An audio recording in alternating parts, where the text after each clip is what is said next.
नमस्कार, मी अजिंक्य भातंब्रेकर. तुम्ही पाहताय न्यूज 18 लोकमत. महत्त्वाची बातमी सुरुवातीला आपण बघूया. आज आदित्य ठाकरे हे रत्नागिरी दौऱ्यावर आहेत. आदित्य ठाकरे यांच्या शिवसंवाद यात्रेचा हा दुसरा टप्पा आहे.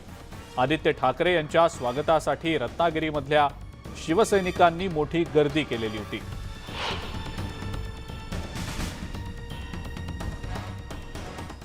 आपण ही दृश्य पाहतो आहोत सध्या. आदित्य ठाकरे यांच्या शिवसंवाद यात्रेचा हा दुसरा टप्पा आहे. रत्नागिरीमध्ये आदित्य ठाकरे दाखल झाले आणि त्यावेळेला आदित्य ठाकरे यांचं अतिशय जंगी स्वागत करण्यात आलं. शिवसेनेचे नेते आणि युवासेना अध्यक्ष आदरणीय आदित्यजी ठाकरे यांच्या विचारांची अधिक माहिती या संदर्भातली आपण जाणून घेणार आहोत. सचिन सावंत आपले प्रतिनिधी आपल्या सोबत आहेत सध्या फोन लाईनवरनं. सचिन, आदित्य ठाकरे रत्नागिरीमध्ये दाखल झाले आणि त्यांचं जंगी स्वागत देखील यावेळेला करण्यात आलं. सचिन, काय सांगता येईल याबद्दल? नक्कीच आदित्य ठाकरे आता रत्नागिरीमध्ये दाखल झालेले आहेत आणि रत्नागिरीतले आमदार उदय सामंत हे शिंदे गटात गेल्यानंतर, तसेच खेडचे आमदार ज्योतिष शिंदे गटात गेल्यानंतर शिवसेनेला मोठं एक खिंडार पडलं होतं. परंतु आता संवाद यात्रेमधून आदित्य ठाकरे जे शिवसैनिक विसरलेले आहेत त्यांना एकत्र करण्यासाठी इथे रत्नागिरीमध्ये पोहोचलेले. आता ते रत्नागिरीचा दौरा करून नंतर दापोलीमध्ये जाणार आहेत. आता असले होते की आदित्यजी अख्खा महाराष्ट्र फिरतील पण रत्नागिरीमध्ये येणार नाहीत. पण आदित्यजी, मला माहिती आहे आज माननीय उद्धवजी ठाकरे साहेबांच्या नेतृत्वाखाली आपण संपूर्ण महाराष्ट्राच्या पद्धतीने शिवसेनामय करता हा रत्नागिरी विधानसभा मतदारसंघ सुद्धा आम्ही शब्द देतो आपल्याला. आजच्या सभेपासून ते उद्याच्या विधानसभेच्या निवडणुकीपर्यंत या इथला शिवसैनिक अहोरात्र मेहनत करेल आणि रत्नागिरी विधानसभा मतदारसंघामध्ये शिवसेनेचा म्हणजे उद्धवजी ठाकरेंचाच आमदार निवडून देईल ही खात्री या ठिकाणी देतो आणि आपल्याला विनंती करतो आपण या ठिकाणी संबोधित करावं.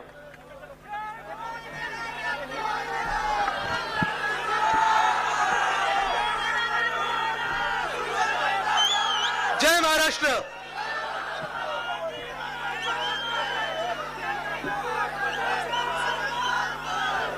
हा उत्साह बघून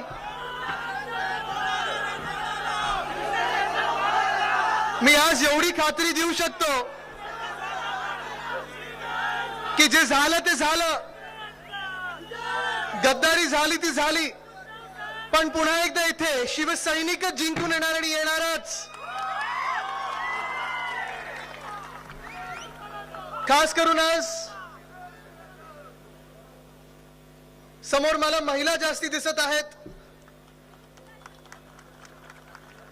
आणि मी जिथे जिथे महाराष्ट्रात गेलेलो आहे तिथे सगळीकडे समोर जी जनता उभी असते, स्थानिक नागरिक जे उभे असतात, साधारण 50% पेक्षा जास्ती महिला देखील असतात. ह्याचा अर्थ हाच आहे की उद्धव साहेबांमध्ये त्यांनी एक विश्वासू माणूस बघितला, एक चांगला मुख्यमंत्री बघितला, कुटुंब प्रमुख बघितला आणि म्हणूनच या कुटुंब प्रमुखाच्या मागे उभे राहण्यासाठी, सोबत उभे राहण्यासाठी महिला, पुरुष, तरुण, ज्येष्ठ, शेतकरी सगळेच या शिवसंवाद यात्रेत येत आहेत.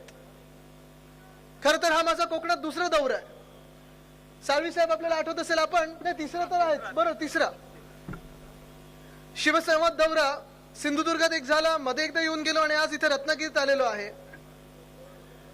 जिथे जिथे स्थानिक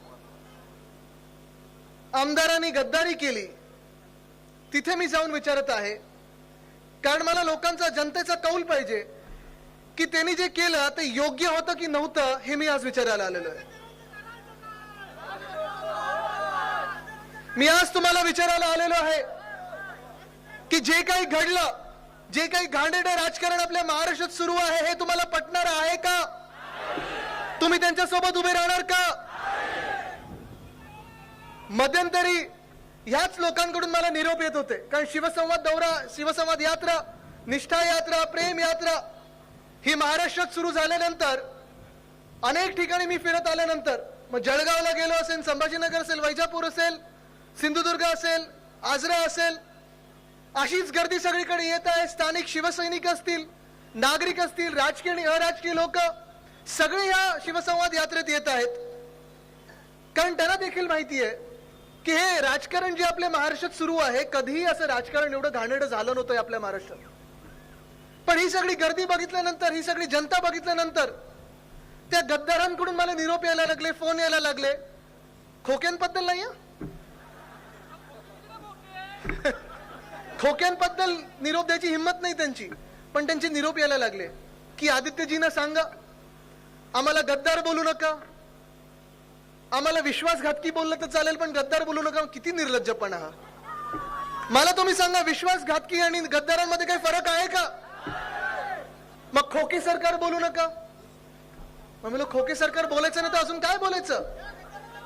तुम्ही मला सांगा, 50 खोके, 50 खोके, 50 खोके. भास्कर जाधव साहेब, आपण जे पायऱ्यांवर ओरडत होतो विधान भवनाच्या, जाऊ दे, अजून तोंड उघडायला लावू नका मला, नाही तर अजून तुमच्याकडे काही काही अजून वेगळ्या वेगळ्या घोषणा येतील. पण हे 50 खोके एकदम ओके, हे महाराष्ट्रात प्रत्येक गावात गेलेलं आहे, प्रत्येक घरात गेलेलं आहे. कारण त्यांना माहिती आहे, त्यांना पटलेलं आहे की स्वतःला खोके आणि महाराष्ट्राला धोके, हे अशी परिस्थिती आपल्या आज महाराष्ट्राची झालेली आहे. म्हणजे आज बघा तुम्ही, साधारणपणे 2.5 ते 3 महिने झाले या खोके सरकारला, पण खोके सरकार एक सुद्धा असं काम ठळकपणे दाखवू शकलेलं नाहीये की हे आम्ही काम केलेलं आहे. एक परवाकडे त्यांनी काहीतरी एक प्रेस कॉन्फरन्स घेतली आणि सांगितलं की आम्ही मुंबईमध्ये हिंदू हृदय सम्राट बाळासाहेब ठाकरे मोफत दवाखाने सुरू करतोय, 140 दवाखाने सुरू होणार. त्यांना मी सांगू इच्छितो, तो दवाखान्याची देखील आयडिया, त्याचं बजेट हे बीएमसी मधून शिवसेनेने दिलेलं आहे. उद्धव साहेबांचं स्वप्न होतं ते आम्ही पूर्ण करून दाखवत आहोत. काल मुख्यमंत्री महोदय ते मुंबई ट्रान्स हार्बर लिंक बघायला गेले, काल की परवाकडे, आणि मग पत्रकार जेव्हा समोर आले तेव्हा 1-2 प्रश्न त्या ट्रान्स हार्बर लिंक बद्दल विचारले, तर लगेच पेपरमध्ये वाचायला लागले की काय लिंक कुठून कुठे जाते, काय होतं. अहो, ज्या मुंबईकडे, ज्या नवी मुंबईकडे, ज्या महाराष्ट्राकडे आम्ही बारकाईने बघत होतो, स्वतःसाठी नाही तर जनतेसाठी बघत होतो, जनतेची सेवा करण्यासाठी बघत होतो, आढावा बैठका घेत होतो, कामं पुढे नेत होतो, त्याची साधी उत्तरं, त्याची साधी माहिती या खोके सरकारकडे नाही. मला लाज ह्या गोष्टीची वाटायला लागलेली आहे की काल परवाकडेच तुम्ही पण वाचलं असेल, ऐकलं असेल, तुम्ही माझी प्रेस कॉन्फरन्स बघितली का? पत्रकार परिषद बघितली का? कुठच्या प्रोजेक्ट बद्दल बोललो मी? वेदांता फॉक्सकॉन. आणि दुसरा कुठचा होता? Bulk drug park.